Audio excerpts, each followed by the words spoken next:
Sveiki. Žmonių, kurie yra dirbę muziejuje, savaitgalį yra pirmadieniai, gal man nuo seno toks ritmas. Dar vakar ten buvo, aš nesuprantu iki galo, ten liktai spec tarnybo ataka į tą Facebooko grupę, nes Vaistažolių grupė labai kliūva spec tarnybom.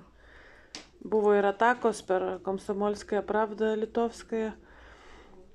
Ten prisiminiau tokią taktiką, kad iš tikrųjų sergantį žmogų įmeta ir žiūri reakcijas. Ir jiems buvo šokas, kad aš viską išrišau ir ką jai gerti ir kuo jinai serga ir jinai tada susinervavo. O tada aš ją blokavau. Tai vakar užsėmiau tokiam nesąmonėm. Bet tai dirba spec tarnybos, eiktų savo. Kliūvo jiems Facebooko grupė,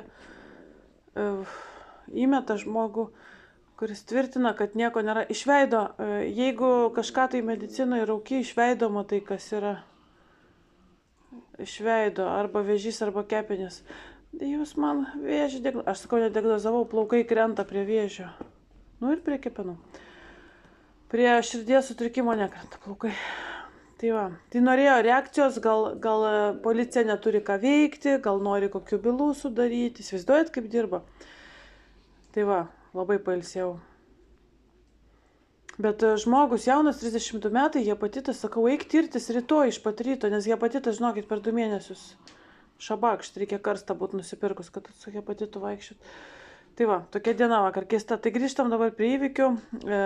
Trumpas su Makronu susitikinėjo ir nors nuotraukos, jie ten apsikabinę, tapšnoja vienas kitam per pečius, susiklaudė, šoko liktai kartu. Trumpui yra toks periodas gyvenime. Jisai vakar pasakė, iš manęs galite tyčiotis, mane bandyti užčiaupti, bet jūs manęs nesustabdysit, ir sušoko. Tai susitarė kažką tai vaikinai, nors labai šypsojosi į kameras, antraštės rašo, kad pykosi, barėsi, ginčijosi.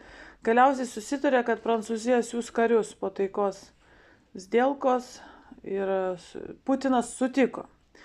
Svarbiausia, Putinas turi sutikti. Dabar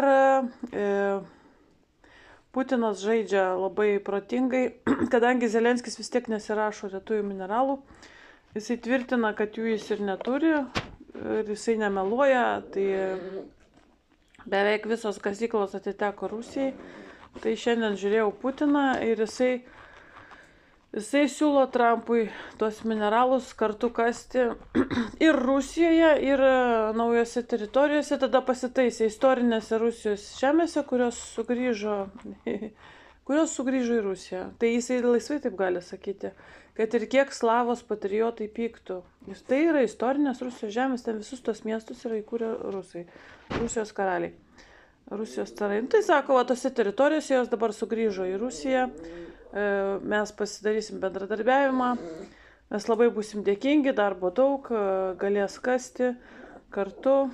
Tai jūs pagalvokite dabar grinai iš buhalterio pusės. Vat, Trumpas pasiėmęs juodąją buhalteriją, mato, kad išėjo 350 milijardų ir nėra per kur paimti. Kitas dalykas, šitas pačias kasyklas ir Rusijos išteklius žadėjo Zelionka visiems, kai nugalės Rusiją. Tai čia be to labai karališkas būdas bausti tuo pačiu, nes Zelionka ir užsienio partneriai, jie net neslėpia, kad kai nugalės Rusiją, tai jie išdraskys tenais miškus, naftas, dujas, kasyklas. Rusija irgi turi Rusijoje ličio. Tai tuo pačiu atsimoka. Norėjote jūs kasti Rusijoje, dabar mes kasime Rusijoje. Tai Putinas, nors čia Lietuvoje mums teigia, kad labai durnas, nei jisai durnas, nei ką, žaidžia labai gudriai. Ir Amerika, kadangi kas Novorasijoje, naujose žemėse senoji Rasijoje, tai ir tuo pačiu užtikrins saugumą, buferio zoną. Galės ir kariuomenės 100 vienetų kokių įsivesti, apsaugot kasyklas ir taip toliau. Ar civilinę kokią ten apsaugą.